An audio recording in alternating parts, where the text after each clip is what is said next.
Hey everyone, welcome back as I'm going through my vintage card collection here, and I'll eventually get through all my cards, vintage up to modern, I guess.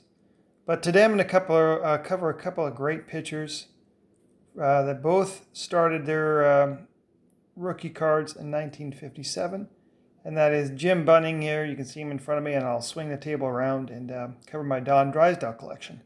So I have both their 57 rookies. Just go ahead and caveat that. They're both not here at the house with me. I have the Bunning in a 6 and the Drysdale in a really nice 7. But short of those, I have most of them out here in front of me. So let's go ahead and start here. 58 Topps Jim Bunning, his second year card. He's starting off with the Tigers. Nice 59. 60, 61. You can see in 61 he's starting to get some leaders cards, so he was one of the strikeout and ERA leaders in 1960. And let's look at some 1962 cards. That wood grain. I seem to have quite a few 62 Topps in excellent at 6. That's probably one of my weaker vintage years. Both of these are in 7 though, these strikeout leaders. Whitey Ford's on that one for strikeouts. And in the win leaders as well. I have another one of these stamps floating around somewhere. Very colorful, 72 stamp. I'll have it also in a 7. All right, cool looking 63. And pitching leaders from 63. And you can see now he's switched teams. He's on the Phillies. So this is interesting. His 64 Topps has him in a Philly, even though he's probably showing him in a Detroit uniform. The Wheaties stamp collection still shows him with a Detroit cap on. But then now in the mid-60s, he's clearly, there he is, his first Topps card in a Phillies uniform there. And he's got the Topps embossed. A nice 7. That's really it. Anytime you get those embossed in a 7, that's a really nice grade. And then some of the later editions I've had, you can see they're the newer Lighthouse holders. It took me a while to find the 66. Just want a lot of them out there graded. And then the 67, you see that number 560. That's from the very difficult. It's a high number. It's a difficult card to get from the 67 set. Not a difficult one to get. The 68. Really clean near midnight copy. That's a cool strikeout leaders there with 2 other Hall of Famers, Fergie Jenkins and Gaylord Perry. I'll be covering those collections here in the coming days as well. I've got really good runs of all those players. Here he is in 67, shows him as a member of the Pirates. And you see down there a very rare piece that Topps 4 and 1. Very difficult to get those. Kind of a blank back. Those are actually stickers. So sometimes the adhesive can gum up the top of the card, which is the case with this. Otherwise, a really cool card. And then back to the Phillies here to round out his career. Clean cards from 1970, 1971. He did have a Dale team stamp from 71 as well. And then a couple modern pieces that I picked up. Here's a on-card autograph from 2002 Topps Finest. And kind of a cool relic from Tier 1 back in 2013. You look at that old gray flannel uniform chunk in there. It's not nothing that spectacular, but I just thought it was a cool piece. Kind of stood out to me. Like it when you get those. You definitely know that's game worn material from back in the day. It's rare to get that kind of stuff nowadays. A lot of stuff is just event worn with the new products coming up.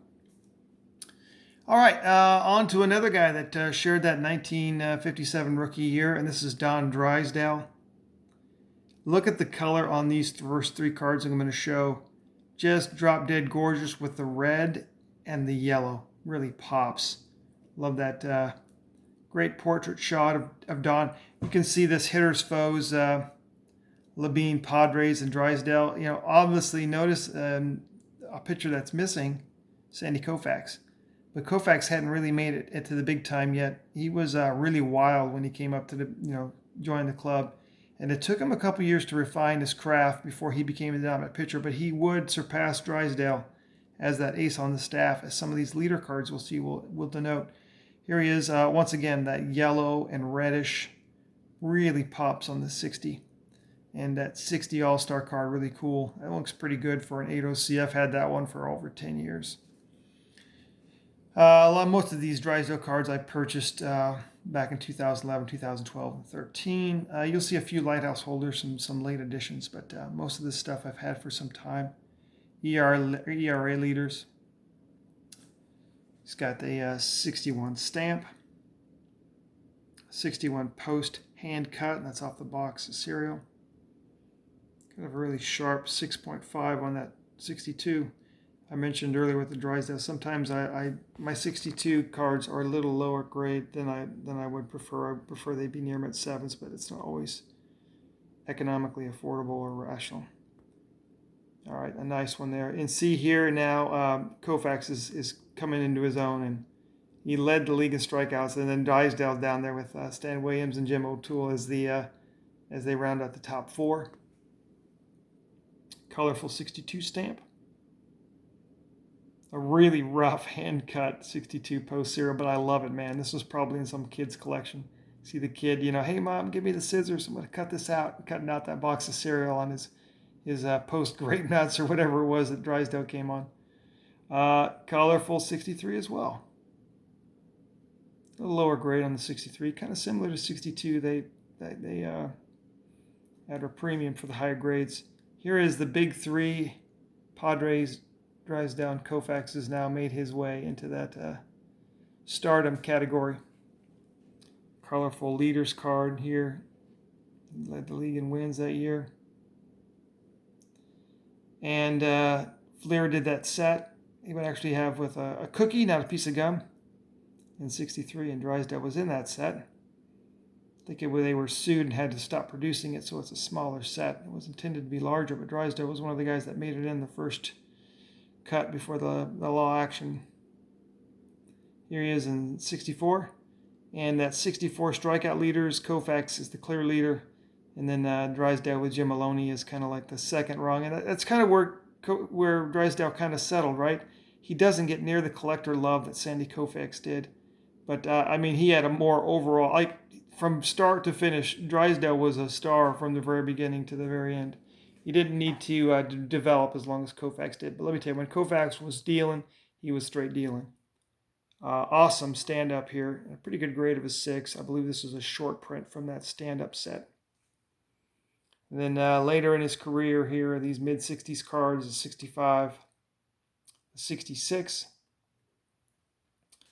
another 66 leaders. He's got some other leaders cards. It's just that he's on there with Bob Gibson. So I've shown it already in a previous video. I'm not going to re-show cards here. I'm showing them as I'm going to be storing them up together.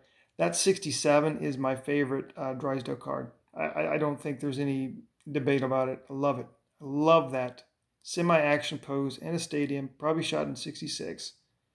And just a great, great shot.